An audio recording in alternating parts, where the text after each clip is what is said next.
Boa noite. Mais um debate aqui da MFL, numa sessão muito especial. Não sei, acho que dentro da nossa programação desse ano, ela é a mais experimental, assim, da forma mesmo cinematográfica, como vocês podem perceber. E depois eu quero até que vocês comentem um pouco do que acharam dessa programação, desses filmes todos unidos. E assistindo agora, eu ainda não tinha visto na tela, né? Tipo, incrível, né? E me lembrei muito de uma entrevista do Amos Vogel, que foi uma figura muito importante para a vanguarda americana, né? E eles exibiam tanto filmes vanguardistas quanto filmes científicos e documentais. Só que o público sempre reclamava desses vanguardistas, porque era uma outra maneira de ver as coisas, né? Então, isso provocava neles até dor de cabeça. Eu não sei quantas pessoas ficaram com dor de cabeça, mas muitas pessoas saíram da sala, né? Porque é um outro regime mesmo de percepção que você está propondo, né? E para a gente, né, que é tão acostumado a esse anestesiamento, né, perceptivo, que somos sempre bombardeados por imagens narrativas, tão documentais, né, realísticas. Mas, enfim, eu quero também pontuar que o time de curadores da MFL é composto por 4 curadoras, que sou eu, de curtas e médias, que sou eu, Sheila, Sana e Raquel, e 3 curadores de longas, né? E tem também o Caselli, que cuida da mostra Trash. Então, a partir desse encontro de olhares e perspectivas sobre o cinema e sobre a vida, que a gente consegue formular, né, dar à luz a essa programação tão rica e múltipla, né? Mas enfim, eu queria primeiro parabenizar vocês pelo filme. Tipo, eu acho que foi unânime, mexeu muito com a gente, e quero entender um pouco como foi esse processo de criação, né? Como surgiu essa ideia, né, esse argumento. Eu comentei contigo mais cedo que a sinopse, né, tipo, fazer o argumento todo, mas conta aí um pouco pra gente. Talvez cada um possa dar a sua perspectiva, né? Bem, boa noite de novo. Vocês estão conseguindo ouvir? Bem? Ajuda. Na verdade, o As Ondas, ele teve um processo bastante longo de concepção e que foi, ao longo dos nossas filmagens, nossos testes, principalmente na ilha, mudando bastante de figura. A nossa pesquisa inicial começou com essa ideia do manequim, que a gente queria... o manequim era um elemento interessante porque a nossa imagem e semelhança, e a gente queria tentar perceber até que ponto o olho humano consegue reconhecer as características nossas físicas, e o manequim era uma forma de exteriorizar isso. E o filme todo no início trabalhava com questões mais das fábricas do manequim e tentando reconhecer esses elementos que caracterizam a nossa identidade em outras superfícies, em paredes, em objetos e tal. Ao longo do processo, a gente percebeu que na fábrica, todas as luzes da fábrica piscavam, oscilavam por questões mesmo de frequência, de corrente elétrica. E isso, que aparentemente era um erro, se tornou, e imprimia muito forte na câmera, começou a dar um efeito ótico na gente, principalmente quando a gente estava lá filmando e depois vendo o material. Então, ao longo do processo de feitura do filme, a gente, na verdade, quis cada vez mais se apropriar desse flick, dessa diferença de voltagem, trazer ela para dentro do filme. Então, o nosso caminho de pesquisa começou a ir para o uso da luz estroboscópica, essa oscilação, e principalmente para como a nossa percepção é alterada pela luz, pela frequência da luz, pelo ritmo da luz, e como as próprias figuras, a forma como a gente entende os contornos e a própria figura humana vai sendo modificada. Então, o filme se tornou essa pesquisa da forma humana e a luz. Tanto a luz do sol, que começa todo o filme, que tem um caminho dela de ir para a sombra e pelo excesso de luz, e depois a gente entra na fábrica como se anoitecesse e entra com uma outra outro regime de luz, né, da luz artificial, estroboscópica, e o filme vai ganhando um outro ritmo.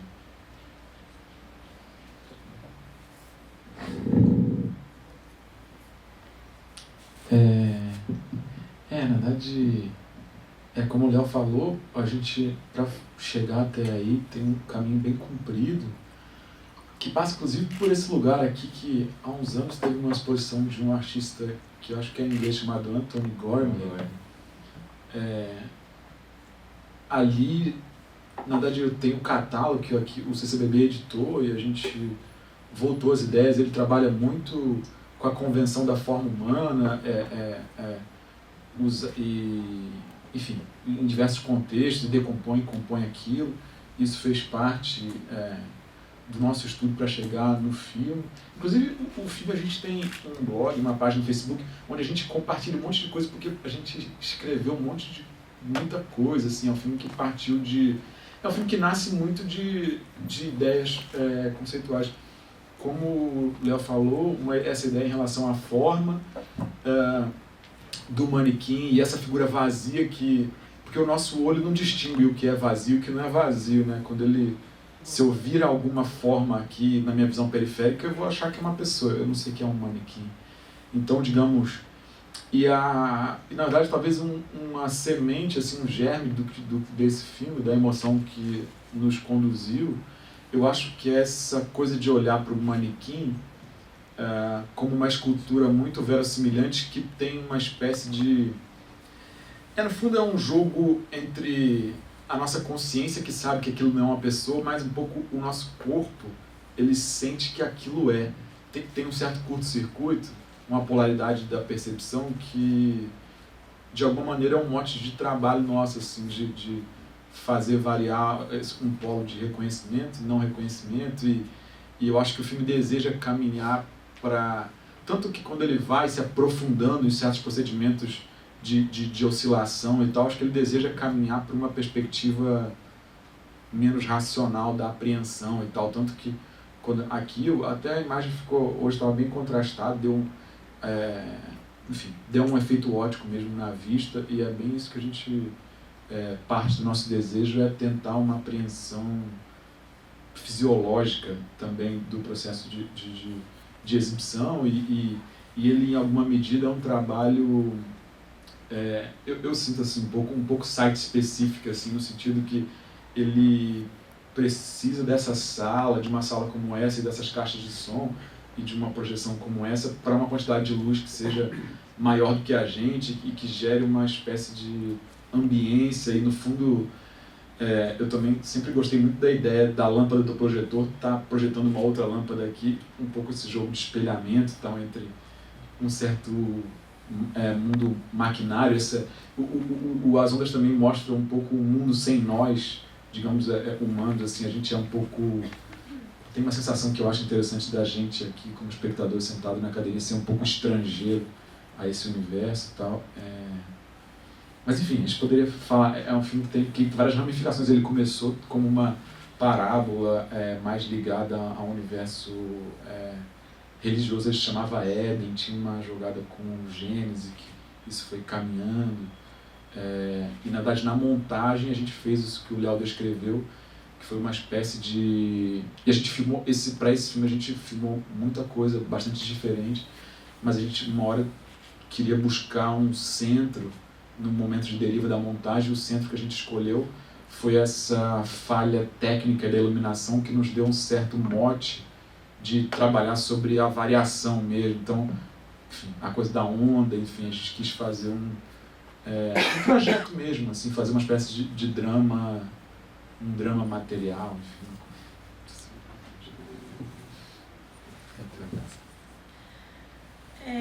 Bom, acho que já foi falado, né, sobre essa questão do filme ser descoberto também no processo, né, apesar de ter uma base conceitual muito forte, assim, que guiou o filme e a produção também.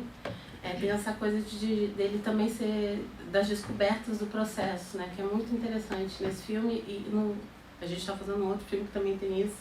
Acho que é uma coisa do cinema do Léo e do Ju mesmo. de não estar, todas as questões não estão resolvidas antes de começar a filmar, e isso, do ponto de vista de produção, poderia ser um desafio muito grande, poderia ser um problema, não é, felizmente, porque eu gosto dessa coisa de ver isso acontecer, né? De ver essas descobertas e esse aprofundamento durante o filme e esses desdobramentos da linguagem que acabam acontecendo. Então, o filme acabou tendo efeito especial, né, a gente foi filmar, enfim, com luz numa praia da reserva, numa escuridão total. Ele precisou de situações especiais e muito específicas, né? Então foi um processo muito bacana, assim, e que acaba não se individualizando do processo de concepção, né? Porque tudo é concepção. Então, enfim, acho que é isso para contribuir. Massa. Eu vou abrir para vocês e aí a gente vai costurando, né, conversando, acho que pode fluir melhor. Por favor, o microfone? Sim, aqui para Sheila, por favor.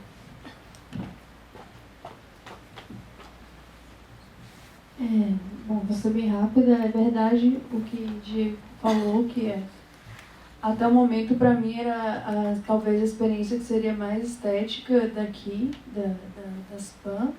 No entanto, acredito, assim, para mim, que ela ganhou duas outras dimensões que eu não esperava e que eu nem sei se estou elaborando muito bem, mas vou partir de algo que vocês colocaram. Acho que todos os filmes são filmes grandiosos, assim, enxergam grandeza nas imagens de alguma forma, embora limitações também, assim, dessa grandeza.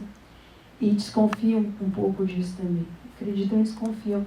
E falam dessa possibilidade de ocupar o plano cinematográfico, né, de diversas maneiras, de habitar esse plano cinematográfico, de que maneira isso acontece. E a gente você falou da experiência de que seria tipo uma parábola, e tem essa coisa do Éden, e aí me remeteu a uma das dimensões que eu pensei, que é uma dimensão quase de presenciar uma experiência de um ritual religioso sagrado, na medida em que a gente vê transmutações de corpos e que a gente vê em todos os filmes isso, né? Você vê objetos ganhando dimensões de gente objetificada, e imagens que ganham vida e perdem vida, e como perdemos vida através das imagens, assim.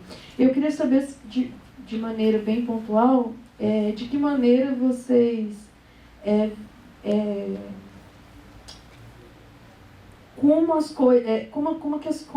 como é que vocês pensaram, vocês começam o filme de vocês com um aviso que parece mais um desejo do que um aviso de cuidado, assim, parece um desejo de provocar o mal-estar, assim, e de que maneira vocês enxergam as potências e limitações de habitar o plano cinematográfico nessa experiência de vocês, assim. Em que maneira vocês enxergam as potências de transformação, já que vocês estavam trabalhando nessa dinâmica, inclusive num cenário político que a gente vive, assim, numa relação bem direta entre o estético e o político. A gente vê filmes que transmutam imagens, que creem numa potência de transformação da imagem, das pessoas, dos corpos, de uma habitação do espaço, de que maneira isso reflete em um gesto político também. Vou tentar te responder. A pergunta foi bastante complexa. Eu não sei elaborar ainda. Não, a pergunta foi boa. Elaborando. É porque no fundo ela levanta muitas questões, na verdade. Até uma coisa que o Diego estava comentando sobre uma diferença também do certo cinema narrativo e como a gente está acostumado, de certa forma, a experienciar esse lugar, a sala de cinema, num cinema mais narrativo, mais tradicional, e o que esses filmes, o que essa sessão provoca, assim. Nesse sentido de como ocupar o espaço cinematográfico, uma coisa até que o Juliano tinha comentado, essa coisa do espelhamento entre o projetor e a própria tela, não é exatamente um desejo de machucar o espectador que a gente quis, mas de certa forma incomodar. Esse incomodar no sentido de que tanto a luz quanto o som, o flicker e as modulações sonoras fazem com que você perceba a sua própria presença dentro da sala. Eu acho que enquanto grande parte, por exemplo, do cinema mais mainstream, ou hollywoodiano, como a gente queira chamar, passa muito pela ilusão de que você está... Você tem que se esquecer no sentido que o seu corpo não está presente ali naquela projeção, né? Você se abandona de si para embarcar numa história e se emocionar a partir dela. Eu acho que todos esses filmes partem um pouco de um mecanismo contrário. Eles estão te obrigando a se lembrar que você está aqui dentro, que você está presente na exibição. Eles estão trabalhando narrativamente a partir da tua experiência física e tentando levar ela a um certo extremo a partir de diferentes recursos. Inclusive tem alguns recursos que se repetem, né? nos 4 filmes, que eu acho interessante. Então essa coisa de ocupar o espaço cinematográfico pensando muito na experiência do espectador e o que isso traz a mais para a vivência do cinema e usando a própria experiência com o potencial narrativo do filme. Não está tanto numa informação ou numa linha, numa história específica, mas sim numa emoção que está ali construída em conjunto e que a gente nunca vai dominar, na verdade, que cada sessão é uma sessão específica, cada pessoa tem uma experiência já de bagagem cinematográfica muito grande. Esse jogo que a gente tenta estimular é uma coisa que a gente nunca vai conseguir dominar, nem ter certeza como as pessoas vão necessariamente responder ou reagir. Com relação a uma experiência política, assim, eu acho que tem diversas formas de você fazer um cinema político, ou do filme ser político, ou se tornar político. Eu acho que um filme como As Ondas, que, como eu falei, acho que aposta muito por marcar a presença do espectador na sala, por trazer devolver uma certa vida, mesmo que seja através de recursos artificiais, ou justamente por isso, por manequins, por uma luz artificial, uma luz estroboscópica, assim, a gente traz para a presença do real, sabe? Tentar aguçar os teus sentidos e criar uma nova relação sua com o cinema. Acreditar nessa potência, eu acho que também é um ato político.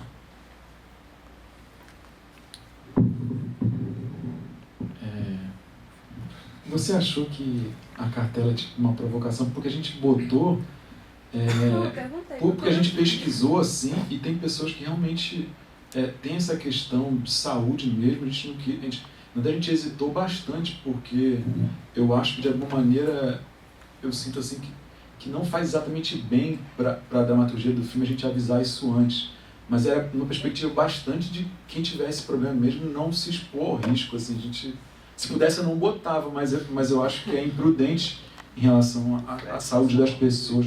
A gente, na verdade, corrigindo o coro um dia, essas cenas mais do final, a gente ficou um pouco enjoado e tal. A gente pensou que isso... Não, verdade.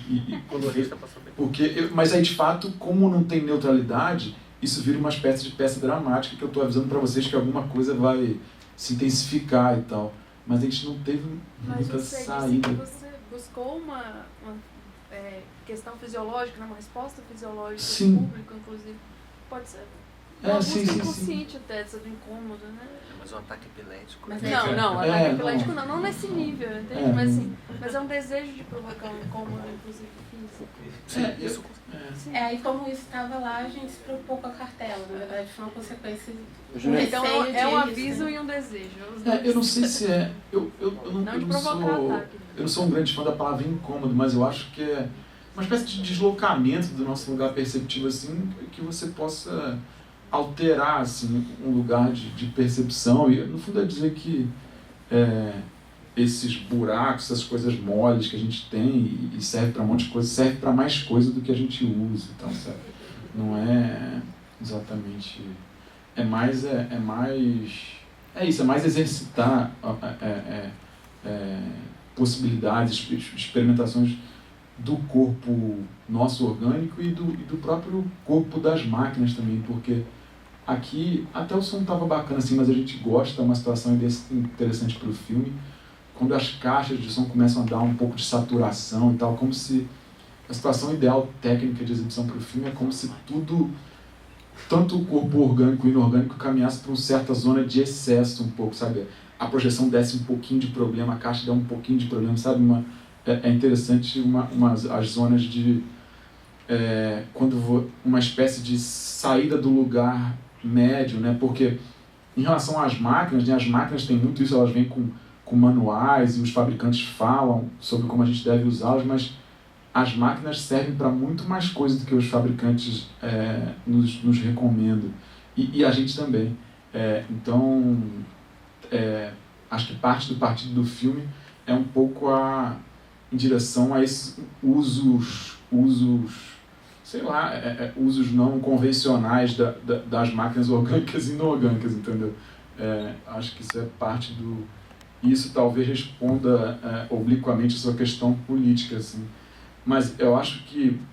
E você falou também de uma ritualística, eu acho que a forma de temporalidade do filme, inclusive, estranhamente, como o filme que a gente apresentou 10 anos atrás, tem uma forma de tempo pulsado, não é um tempo sequencial, é um tempo mais... que a gente pode chamar de modal, é como se o filme, por mais que ele faça a sua trajetória, ele retorna, então talvez se o filme, de alguma maneira, na nossa imaginação, ele sugere que ele pode um pouco começar de novo, e isso é uma temporalidade ligada a uma ideia ritualística, né? E talvez nos interesse uma ideia de um ritual que não distingue o orgânico do inorgânico, e isso eu acho que hoje é uma ideia que pode alterar certos, eu acho, o status quo, assim, a ideia de organicidade é uma ideia interessante, mas é uma ideia, em muitos contextos, muito conservadora. Então, parte do nosso campo de desejos, assim, era tentar criar um universo onde essa distinção não fosse clara. E aí pega um material muito essencial, que é o mar, a água, e acho que também parte do desejo do filme é tentar constituir ou fazer agir uma energia que atravesse as coisas, que vá de um ao outro. Nesse sentido, você sugeriu algum tipo de metamorfose e transformação. Isso faz parte do que a gente almejou. E nesse sentido, eu acho que tem também uma questão que é muito decisiva e que está norteando e fazendo muitas divisões e ações políticas hoje, que é a questão do próprio, do indivíduo. Então, o nosso filme tem um desejo uma ideia que eu gosto de impropriedade, assim, as coisas são um pouco impróprias, uma coisa vai de uma coisa para outra. Não é um filme onde as coisas se individualizam um pouco. A gente acho que parte assim do que a gente mais quis com esse filme é descrever uma energia que passa e que não é de ninguém, é só uma coisa que vai passando pelas coisas, sabe?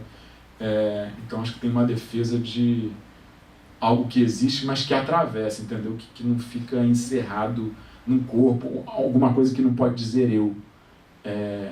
E aí eu acho que é uma ideia que pode tocar muita coisa aí, porque dizer eu é uma ferramenta eventualmente de ação e de poder muito marcante, assim. Mas enfim, isso é uma ideia que eu estou aqui desdobrando e de alguma maneira desejo que o filme performe pelo menos um lastro disso, mas enfim, respondendo às coisas que você levantou, acho que passa por aí. E a gente... Até a coisa do nome, por exemplo, o filme passou por vários nomes, ele começou como Éden, já foi Luzia e tal. Aí um dia eu peguei um livro que me tocou muito, assim, uma época, que eu já li há uns 10 anos atrás, que é um livro com esse nome da Virginia Woolf, um romance lindo, que ele se estrutura, não sei se vocês leram, ele se estrutura, são 6 monólogos, e entre esses monólogos desses personagens que não se comunicam, tem umas descrições de uma situação no litoral, de uma casa que ela fala muito sobre a incidência da luz no mar e sobre como que a luz vai criando situações muito específicas, que não são nem cenas, enfim, são descrições plásticas muito interessantes. Aí eu abri o livro e a primeira, assim, a abertura do livro era... A gente já pensou em colocar isso no filme. Era uma espécie de sinopse do filme, assim, muito, muito precisa em relação ao tipo de situação que a gente estava buscando narrar. Então, e também é um nome que fala de uma coisa muito ampla. Como o filme tem uma potencial estranheza, era interessante ter um nome, um substantivo comum ou algo que seja muito reconhecível, entendeu? Então acho que é parte do nosso jogo de drama mesmo, de oposições e tal. Eu falei tanto. E essa sessão, tipo, fica é muito evidente, né, na sessão como um todo, esse deslocamento do lugar do cinema, do entretenimento, né, fratura essa ideia do cinema para relaxar e para se esquecer de si. Então são experiências que têm essa carga política mesmo de te trazer para o corpo, né? E eu acho que a gente precisa muito, né, estar aterrado para conseguir voltar a sentir, né, começar a sentir de alguma outra maneira. Mas, perguntas?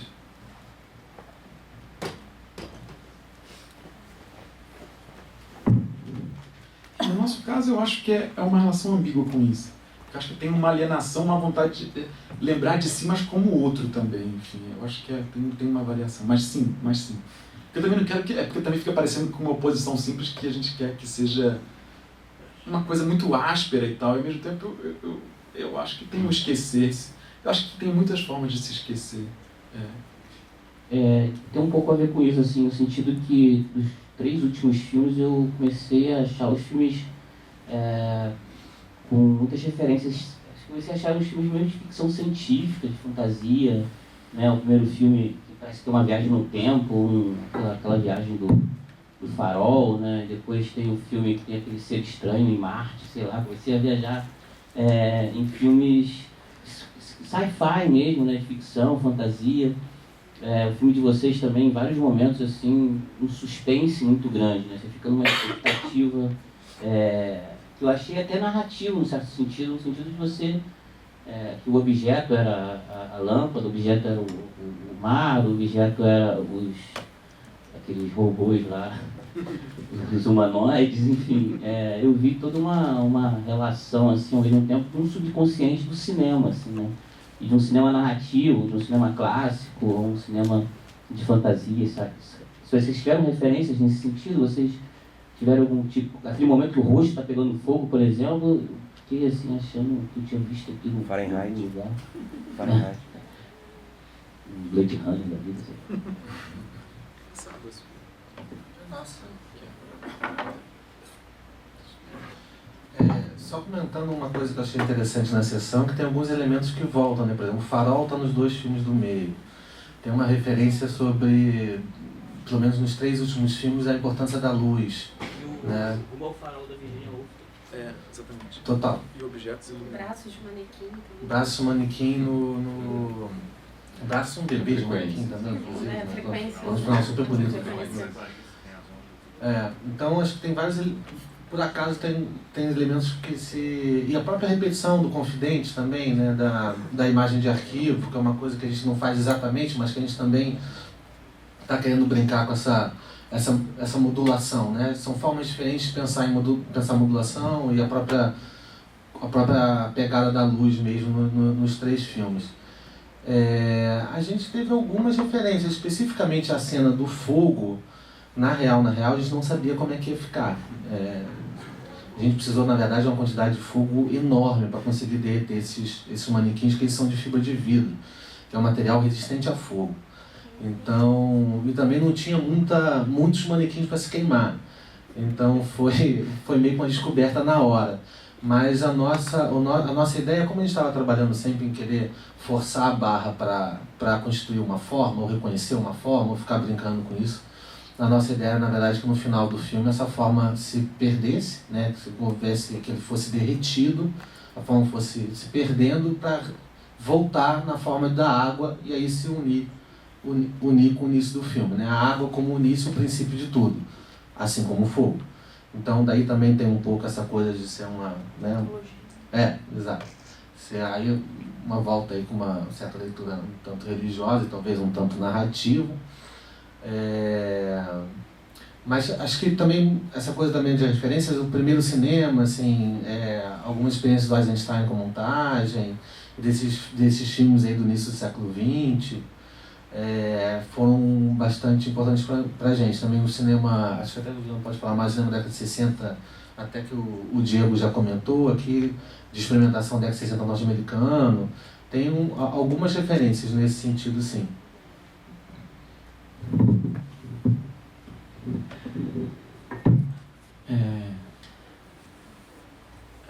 Sim, tem. Se for buscar, tem. Assim, não é nosso desejo ser uma tem uma camada assim, de cinefilia muito evidente no filme, assim, no sentido de que não é da nossa vontade, a princípio, que é um filme que fique remetendo a outros filmes, mas ele certamente vai remeter a um universo imagético, acho que muito constituído, que talvez não seja exatamente do cinema, né? Essa coisa dessas estátuas e tal.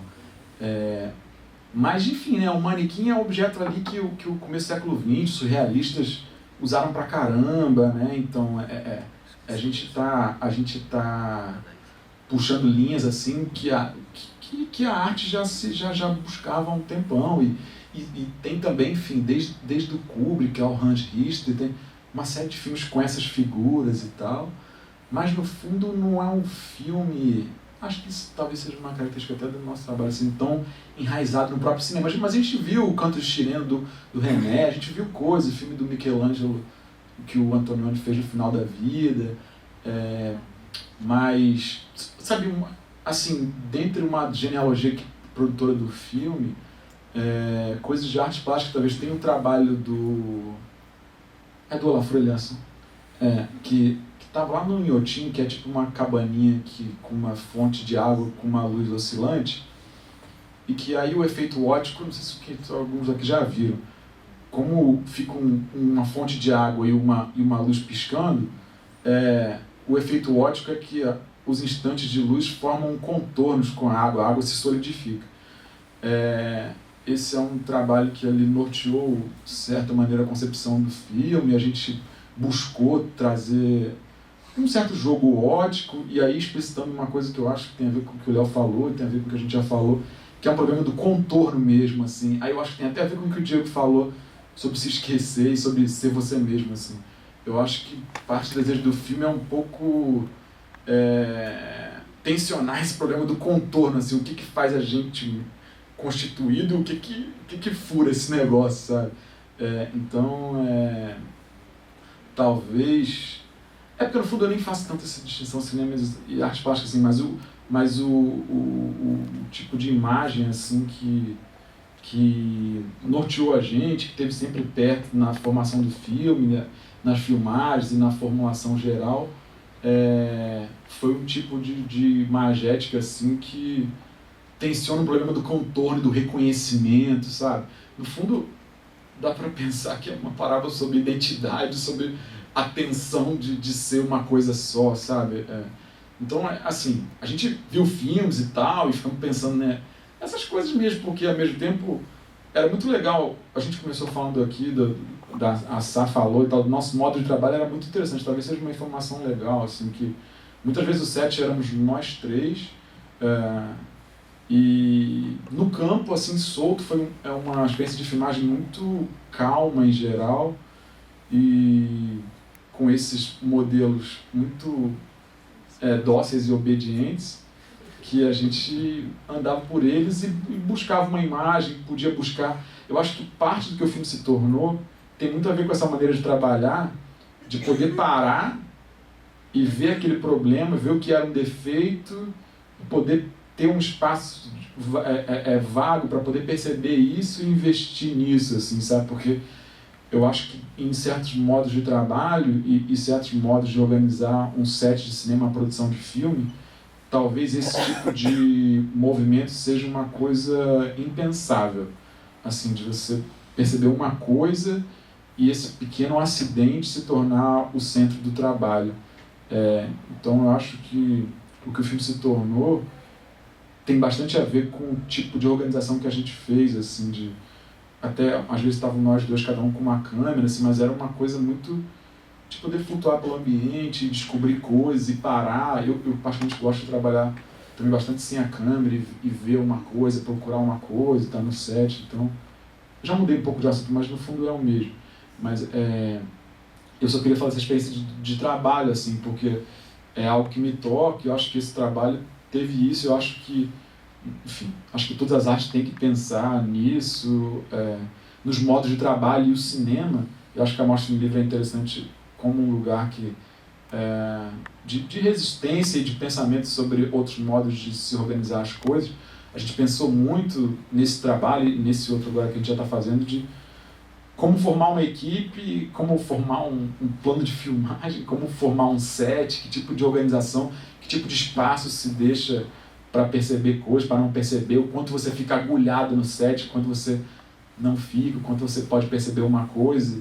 E nesse filme a gente teve um apoio estatal para fazer, então para mim isso eu acho muito interessante. Até num outro debate se falou disso assim como uma hipótese de um filme como esse ser bancado pelo Estado e tal, e eu acho bastante interessante assim de como um modo de, inclusive, de gestão do dinheiro público, assim, foi uma maneira da gente fazer isso ter valor e ter um compromisso com o valor dessa experiência, de fazer do filme o que a gente deseja e projeta, que é uma experiência de alteração de algum status quo, entendeu? Então, a maneira de organizar, e aqui a Sá a mente assim, muito responsável e muito incisiva em relação a isso, de fazer uma organização que pudesse gerar uma experiência, enfim, análoga a essa. Então,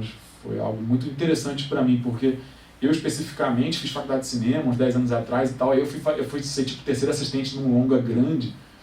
Bicho, eu falei, cara, eu não quero fazer isso. Eu amo cinema, eu amo essas coisas, mas eu não quero, mas assim, não é nem que tipo, isso está errado, mas eu não quero fazer isso, estar com 120 pessoas e onde 3 estão mais ou menos imaginando um filme, e não tem ninguém errado nisso, mas só não é a minha. E 80 estão um pouco fazendo outra coisa. Eu acho que eu um pouco volto a fazer filme 10 anos depois, talvez, acho que esses 10 anos eu fiquei tentando pensar como um set, como um modo de organização que tem a ver comigo. Eu acho que nesse caso o As Ondas, a gente conseguiu isso, a gente ficou lá, nós 3, e o Rinho ajudava, o Ellison, que... porque esse filme, a gente gerou muito material, tem várias situações que não estão aí, mas pendurar manequim, fazer uma série de coisas e tal. Até tinha dia que tinha mais, porque, por exemplo, no dia do fogo tinha equipes de efeitos especiais, que são muito legais, inclusive, e é muito interessante, e eu vejo que eles têm uma emoção muito, que acho que tem a ver com o que você está falando. Parte do nosso filme, eu acho que ele tem muito um desejo de recuperar uma emoção muito primeira, e que é também do primeiro cinema, que é um pouco a emoção essencial de ver uma imagem em movimento, assim, de uma coisa um pouco sem palavras, sem tanta mediação, sabe? Essa coisa de quando passou o trem chegando na estação, você tomar um sustinho. Eu acho que parte do que a gente desejou é ter um fiozinho desse tipo de emoção, assim, de ver uma coisa se movimentar. Aí talvez por isso a gente fez um filme com tanta coisa parada. Perguntas? Oi. Então, só algumas considerações aí de como um curta-metragem, né, feito com essas características, assim, como que ele leva a gente a tantos lugares, assim, é bem impressionante, assim, expressionante, né, como que é possível, né.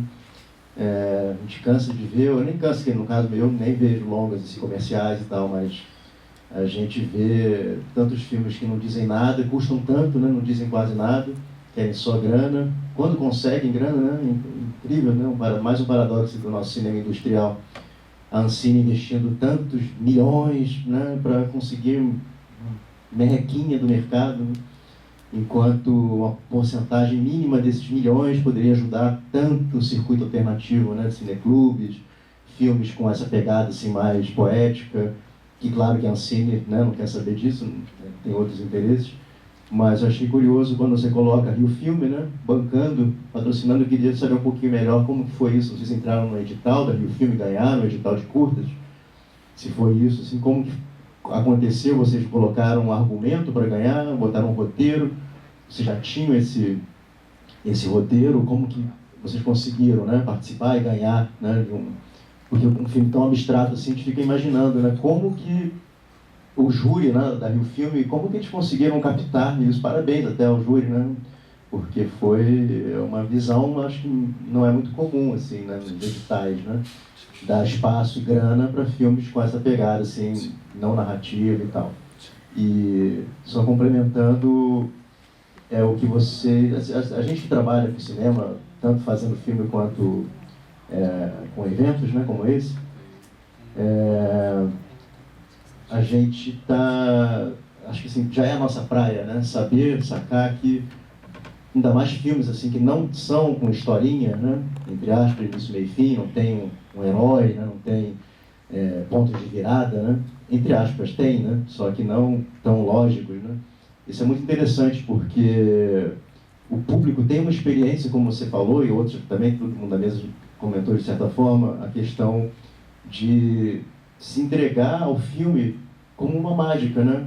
Como a origem do cinema, talvez da própria linguagem, né? A coisa do espanto, né? E da coisa de você, quando não é dado de bandeja a história, cada ser que está testemunhando aquela projeção cria a sua própria história com base na tua própria vida, né? Os desejos, traumas e etc. que cada um de nós tem. Então, quando o filme tem essa potência que o de vocês tem, eu acho que isso se multiplica e traz um valor muito grande ao filme. Ele fica muito marcante na memória, assim, em alguns aspectos, né? Porque, na verdade, é muito abstrato, né? A coisa que vocês trabalharam em cima desses elementos todos aí, que são coisas, né? E deixa a gente meio que livre, né? Cada um que está vendo o filme cria a sua própria. Isso não é caô, assim, porque isso falar é fácil, né? Mas de fato, pelo menos comigo, e acho que com muita gente, e o Barradas também colocou isso, né? Da ficção científica, né? Coisa que é muito interessante isso, né? De você, o filme ele não é algo já preparadinho, todo mastigadinho, ele te permite ir por universos de fato, né? Assim, eu acredito muito nisso mesmo, né? Eu acho que muito da potência desse filme está aí, né? Nessa liberdade de cada um, de fato, interpretar algumas possibilidades aí que o filme coloca pra gente. Então, é isso. Parabéns ao filme. Eu queria entender um pouco como que vocês conseguiram ganhar esse edital da Rio Filme, como é que foi isso. E, completando essa pergunta, vocês já tinham esse espaço? Foi uma fábrica? Foi esse manequins, vocês já sabiam que eles existiam, que eles estariam acessíveis? Ou foi uma pesquisa que depois que vocês ganharam o edital, vocês descobriram isso? E como que foi essa situação de usar esses elementos aí desse cenário, né? Imagina que seja uma fábrica, um galpão, né? Algum lugar. Como que isso aconteceu? Guilherme, eu vou tentar começar a responder a sua pergunta dividindo ela um pouquinho, assim, para ficar mais fácil. Primeiro, eu acho que seria interessante observar que o Confidente da Karen, do Miguel, também tem patrocínio da Rio Filme.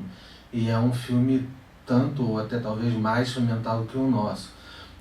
Eu acho que tem uma coisa aí bastante importante, que é também sabermos também brigar por esses espaços também dentro da própria instituição. Então, assim, eu acho que a gente ganhou, na verdade, 2 anos seguidos a Rio Filme, em 2014. Esse filme é produto de um edital de 2014. E ganhamos também em 2015 com esse filme sobre o aterro, todo ele filmado de madrugada, no ano seguinte. Que também tem uma pesquisa, também é um filme com pesquisa de linguagem como sendo a principal ênfase do filme. Assim. Também não é um filme com narrativa clássica, etc. Não é exatamente a mesma pesquisa, mas também é um filme que está indo também por um caminho um tanto experimental. Então, acho que também é fundamental, tanto é que aqui no Rio a gente teve o movimento Rio Mais Cinema, né, mesmo cenário, e brigar também para a gente conseguir constituir, junto com a gestão pública e política, uma forma de incentivar o cinema que a gente acredita. Então, acho que esse é um espaço de luta nosso, um espaço político que tem que ser conquistado e reivindicado, e está sempre em debate com toda a indústria do cinema, né? Porque eu acho que, na verdade, a gente tem público e interesses tão diversos que um se anula o outro. Na verdade, a gente está sempre formando mais público, e eu acho que esses dois tipos de cinema, do cinema brasileiro, podem caminhar muito bem juntos. A questão é, na verdade, como e que tipo de política cinematográfica nós queremos. E aí eu acho que é muito importante, tanto o público quanto os realizadores, produtores, distribuidores, nos unirmos e conseguirmos ter um debate direto para pensar esse modelo, né? Um exemplo muito bom disso, e que está gerando frutos já há um bom tempo, por exemplo, é o Estado de Pernambuco, né, com o incentivo governamental que o Estado dá, e está fazendo com que o Estado esteja hoje talvez a principal polo de produção de cinema independente, cinema autoral, etc. Isso não veio à toa. Não é só é uma dupla inteligência dos realizadores, sabe? Tanto no campo político quanto no campo estético. Nós já conhecíamos a fábrica, na verdade até uma amiga nossa tinha feito uma pesquisa para um filme nessa mesma fábrica que não foi para frente. A gente conversando com ela sobre o nosso desejo de trabalhar com manequins, ela apresentou essas fotos que ela já tinha dessa fábrica. A Fernanda Miranda foi, na verdade, fundamental para que a gente pudesse chegar a esse filme, porque a gente, inclusive, apresentou na proposta, no edital, a gente apresentou essas fotos dessa amiga nossa. Então, a gente já tinha o lugar vem com uma direção de arte espetacular pronta, porque é uma direção de arte do uso da própria fábrica, assim, da poeira que está sedimentada dia a dia daqueles manequins, são manequins que não estão prontos, assim, aquela fábrica por si só ela já veio, assim, realmente pronta pra gente. E boa parte da potência do filme também está em saber como aproveitar essa potência que já estava ali, né? Que a gente descobriu, nos foi dado de presente e tal. Então, durante o processo de seleção, a gente formulou toda uma como a gente já fala, ainda era uma ideia de ter, por exemplo, uma referência bíblica, e daí também o título Éden, e na ideia original tinham passagens do livro Gênesis que uma voz robótica iria narrar durante a sequência de imagens. Eu acho muito interessante também uma parte do teu comentário, que é a possibilidade do espectador completar o filme com as suas próprias experiências, de tirar daquelas imagens uma narrativa própria.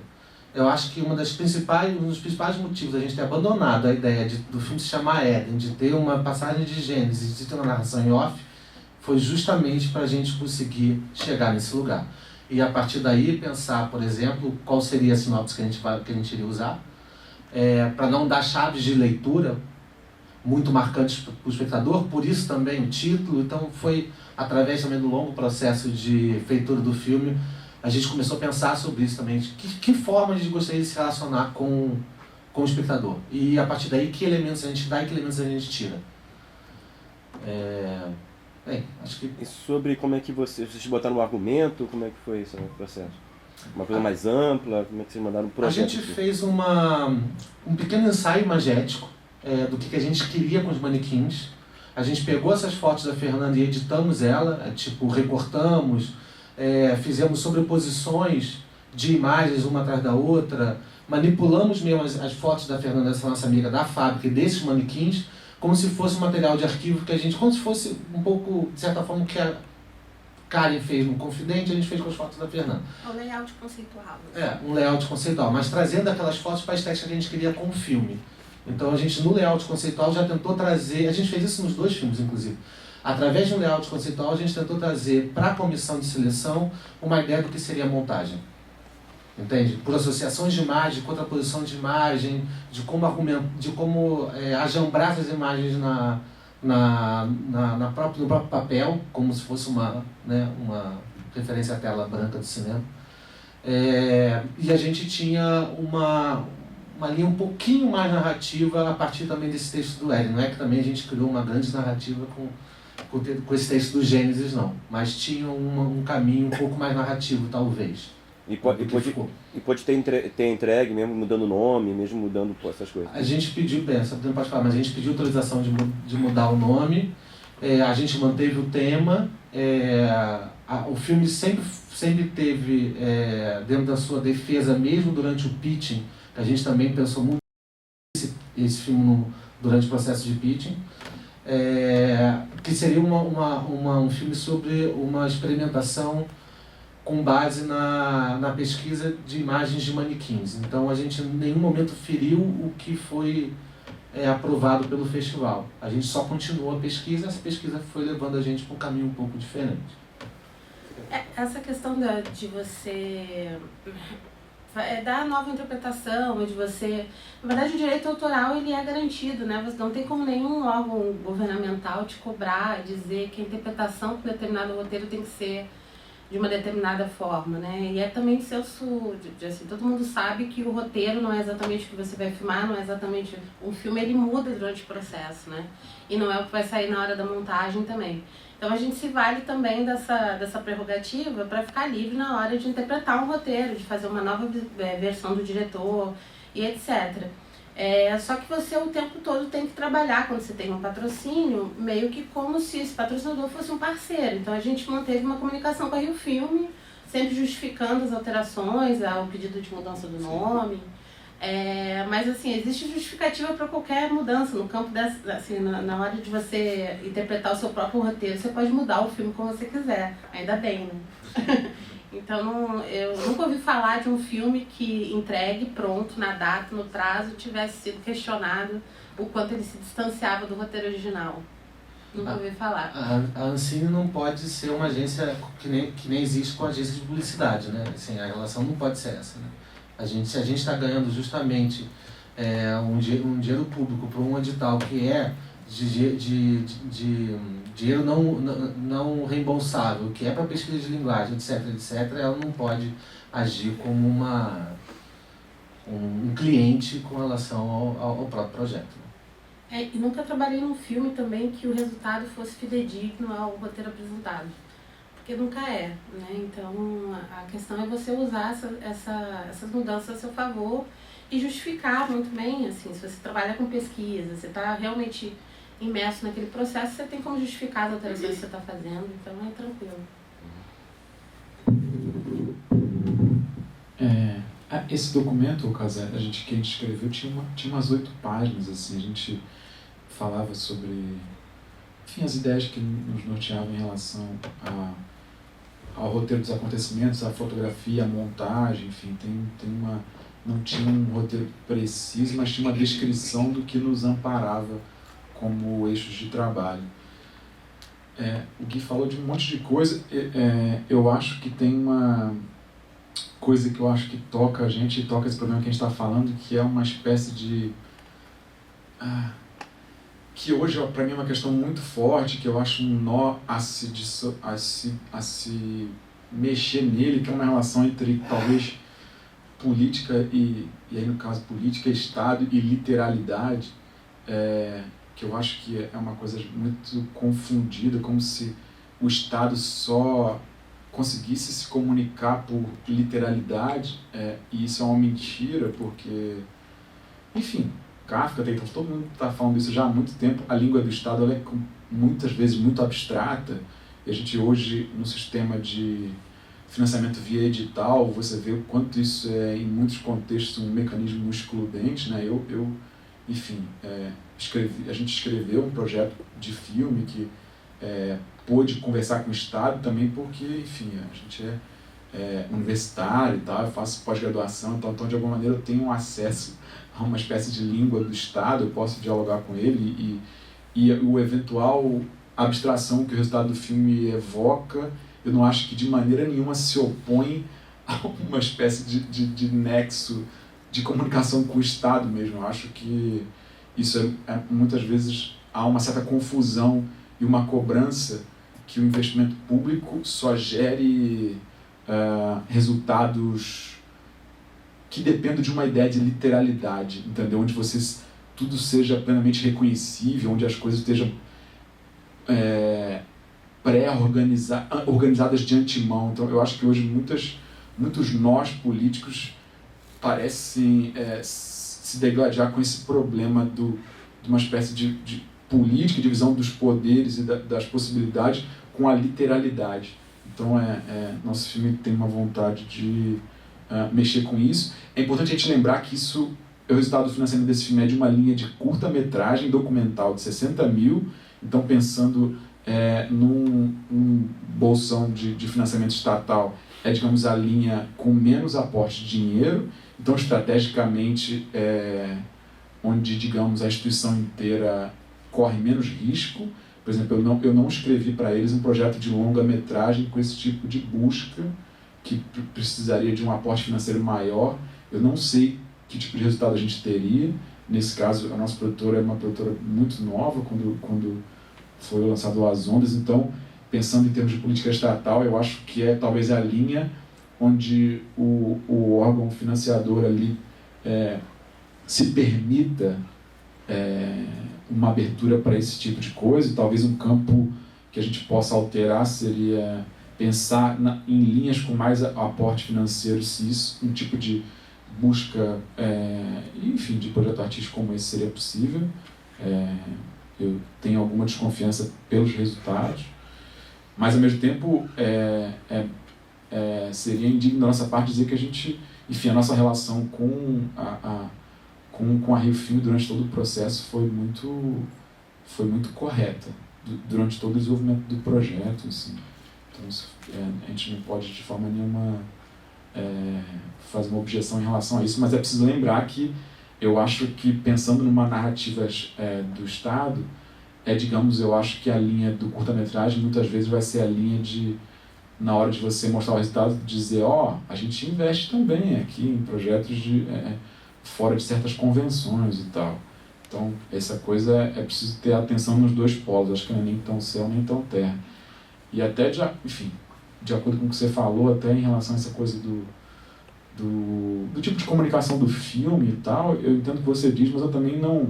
Eu acho que tem um perigo também da gente moralizar certas perspectivas e moralizar a questão do filme com enredo e tal. No fundo, eu não faço tanto uma distinção, assim. Eu acho que eu sou um grande...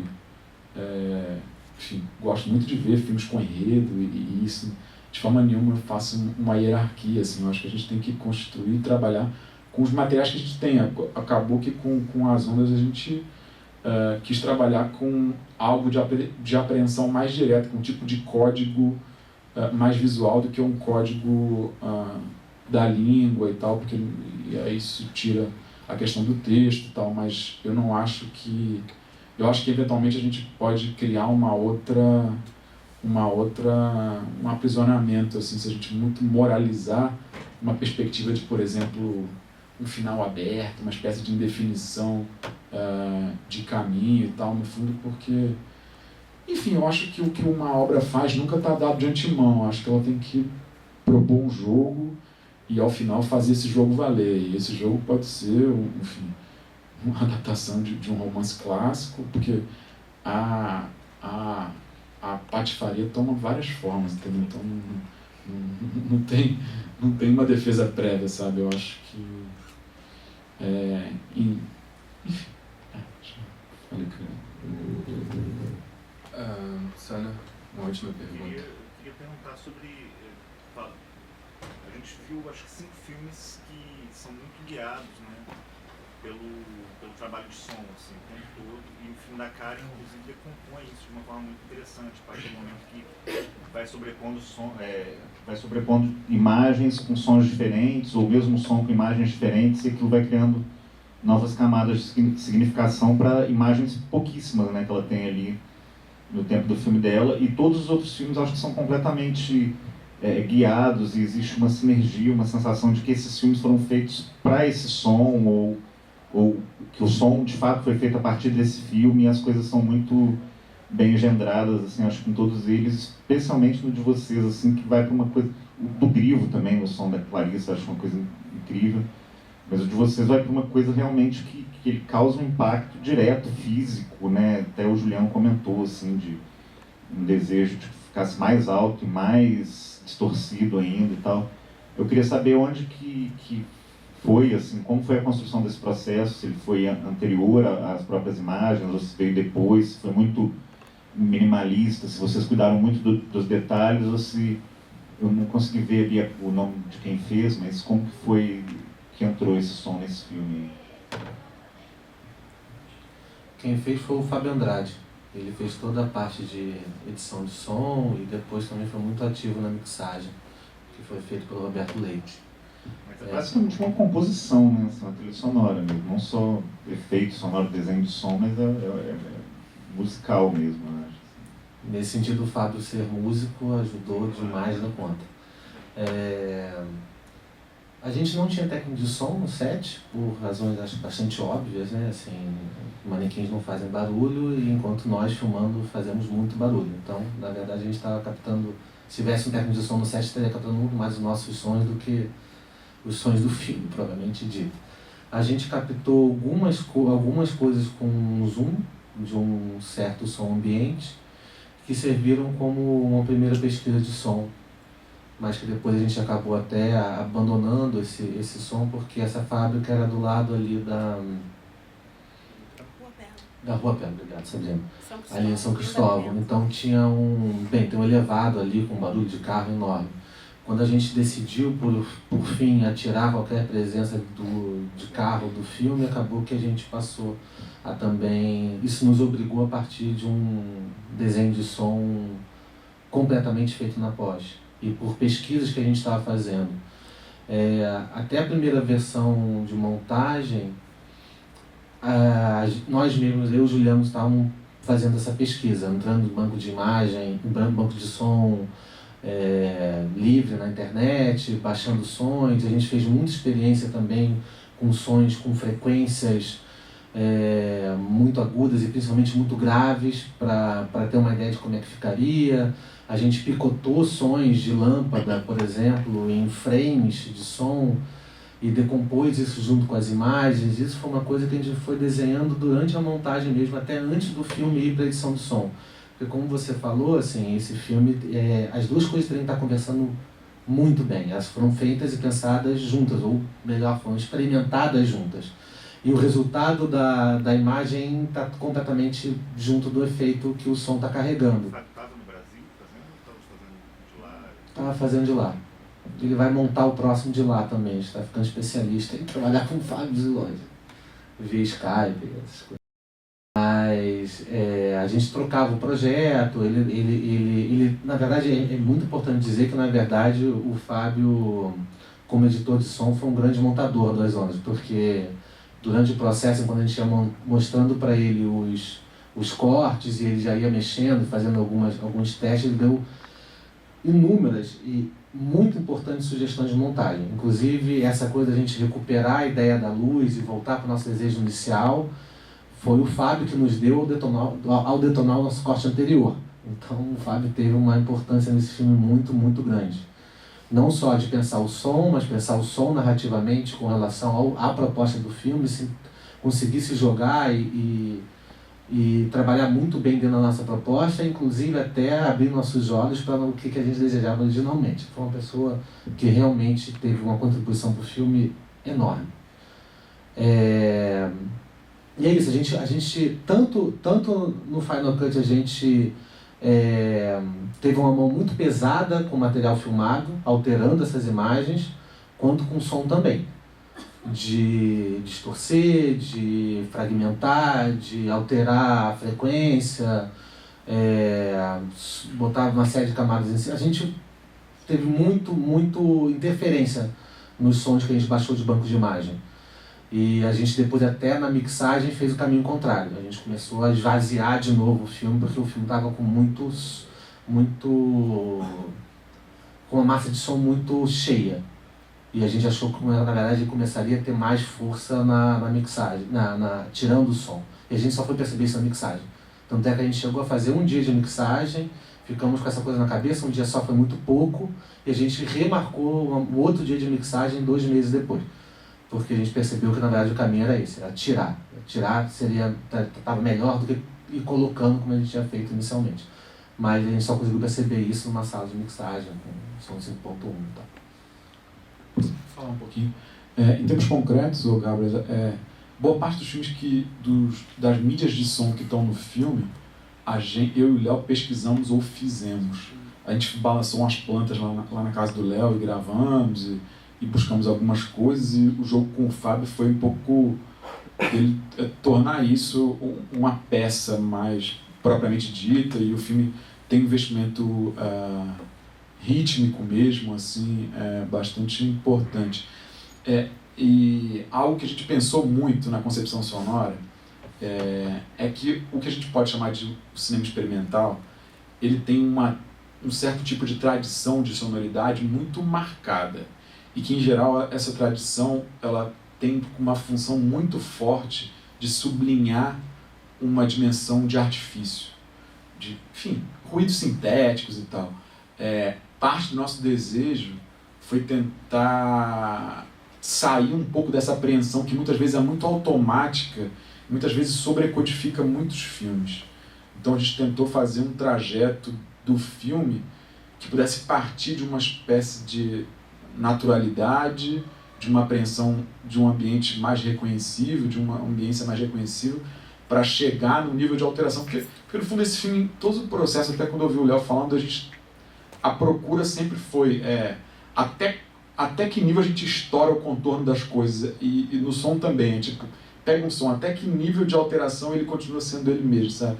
Então no som é também isso, sabe? A gente não queria que o filme começasse e, sei lá, mano, tivesse vários ruidinhos já avisando o tipo de desejo final, sabe? Então a gente queria fazer, digamos, uma linha com isso e não sobrecodificar o filme. Então até essa segunda ida que o Léo descreveu, a mixagem, a gente até, digamos, tornou a camada sonora proporcionalmente mais discreta do que a gente tinha feito, entendeu? Então parte do desejo sonoro do filme foi não fazer uma sobrecodificação que a gente, enfim, observa em muitos filmes, assim, existe um repertório muito demarcado. Se você for ver a história do cinema, que a gente pode chamar de experimental, possui um tipo de estratégia sonora em relação à imagem, muitas vezes muito uniforme. A gente tentou jogar num lugar menos demarcado e filiado a essa tradição a princípio, entendeu? Foi algo que a gente pensou muito e, enfim, eu acho que o filme, vendo hoje, eu acho que ele tem essa característica mesmo de ser uma peça sonora, um pouco, assim, é um filme que dá pra ver ouvindo, assim, eu acho legal ver ele ouvindo, até de olho fechado, assim, tem uma jogada de retornos e tal, que são experiências musicais e rítmicas mesmo, né, idas e voltas, retornos, enfim, mas o jogo som, porque ele falou do trabalho do Fábio Andrade, então nós dois, Fábio Andrade e Fred Benevides também, formou esse filme também resultado de uma sorte, pelo menos assim, na minha perspectiva, uma sorte enorme de ter grandes interlocutores, assim, gente com uma sensibilidade incrível, com um repertório incrível, que sempre conversou e que foi muito decisivo para a estrutura do filme, para além das suas funções que estão na ficha técnica, assim, a gente que enfim, tem uma sensibilidade incrível, a gente conseguiu, eu fico até de cara quando esses caras topam trabalhar comigo. Então é uma sorte mesmo, assim, como o Fábio, o Fred, assim, então isso o resultado desse filme. Então a gente, por exemplo, às vezes pegava na montagem, enfim, as coisas têm uma divisão muito... Isso não só um desejo estético, mas um desejo de divisão de funções mesmo, entendeu? A gente às vezes fazia o som, às vezes a gente fez muito a montagem, enfim, a coisa vai passando de mão em mão. Isso não é só do roteiro, não, foi uma questão de método também. A gente vai ter que entregar a sala. Eu quero agradecer a presença de vocês, foi um ótimo encontro. E só pontuar uma referência, eu acho que faltou ali nos agradecimentos da Karen, do Martin Arnold, do canadense, que fazia aquelas experimentações, né, de temporalidades, né, enfim, só pontuar mesmo e convidar todo mundo para as sessões de amanhã da MFL, às 18h30, especialmente a gente vai ter outro debate com outro filme premiado, agora será o Lucas Parente, que vem conversar com a gente, diretor do Satan Sati. Enfim, é isso, boa noite, até amanhã. Obrigado.